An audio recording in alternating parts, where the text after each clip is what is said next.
ಕೊಂಡ ಎಣ್ಣೆ ನೋಡಿದೆಯಾ? ಅದೇ ವಿಷಯ. ಆ ಎದುರುಗಡೆ ಇರ್ತಕ್ಕಂಥದ್ದು ಒಂದು ನಿಮ್ಗೆ ಮಡಿಕೆ ಅಂತ ಕಾಣ್ಬೋದು ಮಕ್ಕಳೇ, ಅದು ಮಾಸ್ತಮ್ಮ ದೇವಾಲಯ. ಅಂದ್ರೆ ಮಹಾದೇವಮ್ಮ ದೇವಾಲಯ ಕಾಂಪೌಂಡ್ ಎದುರುಗಡೆ ಇದೆ, ಅದು ಮಾಸ್ತಮ್ಮ ದೇವಾಲಯ.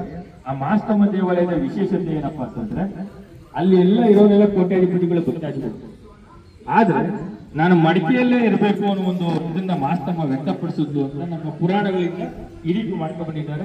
ಆ ದೇವಾಲಯ ಕಟ್ಟಿಸ್ಬೇಕು ಅಂತಂದ್ರೆ ಬೇಕಾದ್ರೆ 20 ದಿವಸಕ್ಕೆ ದೊಡ್ಡ ದೇವಸ್ಥಾನ ಕಟ್ಟಿರ್ತಾರೆ. ಅದು ಮುಂದೆಗಡೆ ಇದೆ, ನಾವು ಮೇಡಮ್ ನೋಡಿದೆ, ಅಲ್ಲಿ ಬಿಲ್ವ ಪತ್ರ ಮರ ಇದೆ. ಆ ಬಿಲ್ವ ಪತ್ರದ ವಿಶೇಷತೆ ಏನಪ್ಪಾ ಅಂದ್ರೆ ನೋಡಿಗೆ ಸಣ್ಣಾಗಿದೆ, ನಾವು ಮುಖದಂಗ ನೋಡಿದಂಗೆ ಹೆಂಗೆ ಇದೆ. ಅದಕ್ಕೆ ನೂರಾರು ವರ್ಷಗಳಿದೆ, ನೂರಾರು ವರ್ಷಗಳಿದೆ.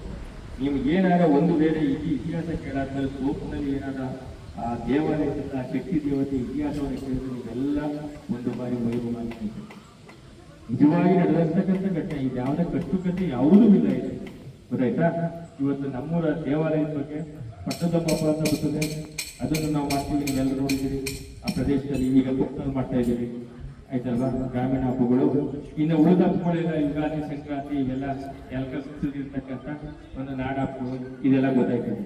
ಗುರುಮಾರಮ್ಮನ ಹಬ್ಬ ವಿಶೇಷತೆ ಇದೆ. ಈ ಗುರುಮಾರಮ್ಮನ ಹಬ್ಬದ ಬಗ್ಗೆ ಏನ್ ವಿಶೇಷತೆ ಅಂತ ನಮ್ಮ ಟೀಚರ್ಸ್ಗೆ ನಾನು ಇನ್ನೊಂದ್ಸಲ ಗಮನಿಸ್ತೀನಿ. ಈ ತಂಗಿಯ ದೇವಾಲಯದ ಎದುರುಗಡೆ ಅಕ್ಕನ ಒಂದು ಪೂಜೆ ಹೋಗುವಂಥದ್ದು ಈ ರಾಜ್ಯದಲ್ಲಿ, ಈ ದೇಶದಲ್ಲಿ ಎಲ್ಲೂ ಇಲ್ಲ. ಅದು ತುಂಬಾ ಕಡಿಮೆ.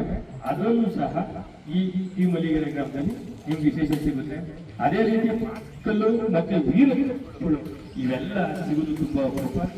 ಈಗ ಇಷ್ಟು ನಮ್ಗೆ ತಿಳಿದಿರ್ತಕ್ಕಂಥ ಒಂದು ಸಣ್ಣ ಒಂದು ವಿಶ್ಲೇಷಣೆಯನ್ನು ಮಾಡಿದ್ದೀನಿ. ನೋಡಿ ಮೊದಲ ಹಳ್ಳಿ ಮರ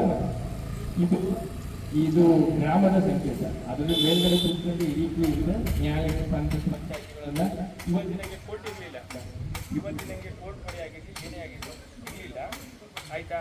ನ್ಯಾಯ ಪಂಚಾಯತಿಗಳನ್ನ ಶುಲ್ಕ ಮಾಡ್ತಿದ್ರು, ಗೊತ್ತಾಯ್ತಾ? ಯಾವ್ಯಾರು ತಪ್ಪು ಮಾಡವನಿ ಅಂದ್ರೆ ಕರ್ಕೊಂಬನಿಯವನು ಹಳ್ಳಿ ಕಟ್ಟಕ್ಕೆ ಅಂದ್ಬಿಟ್ಟು ಅಲ್ಲಿ ಊರಲ್ಲಿ ಪಟೇಲರು ಮತ್ತೆ ಹಲವಾರು ಯಜಮಾನರು ಆ ಹಳ್ಳಿಕಟ್ಟೆಯ ಕೆಳಗಡೆ. ಹಳ್ಳಿಕಟ್ಟೆ ಏನ್ ಸಂಕೇತ? ಹಳ್ಳಿ ಮಠ ಕೆಳಗಡೆ ಯಾಕೆ ನ್ಯಾಯ ಮಾಡಬೇಕು?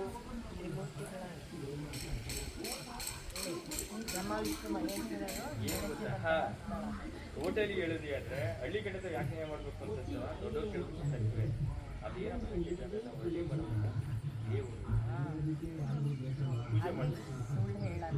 ಅಲ್ಲಿ ಹಳ್ಳಿ ಮಠ ಕೆಳಗಡೆ ನಿಂತ್ಕೊಂಡು ಯಾರ ನೀ ಸತ್ಯ ಹೇಳ್ತಾ ಇರೋ ಬಾ, ನೀ ಕೆಳಗಡೆ ಆಡು ಭಾಷೆಲಿ ಹಳ್ಳಿ ಮಠ ಕೆಳಗಡೆ ಮಾತಾಡೋದು ನೀನು ಅಂತ ಹೇಳ್ತೀವಿ, ಆಯ್ತಾ?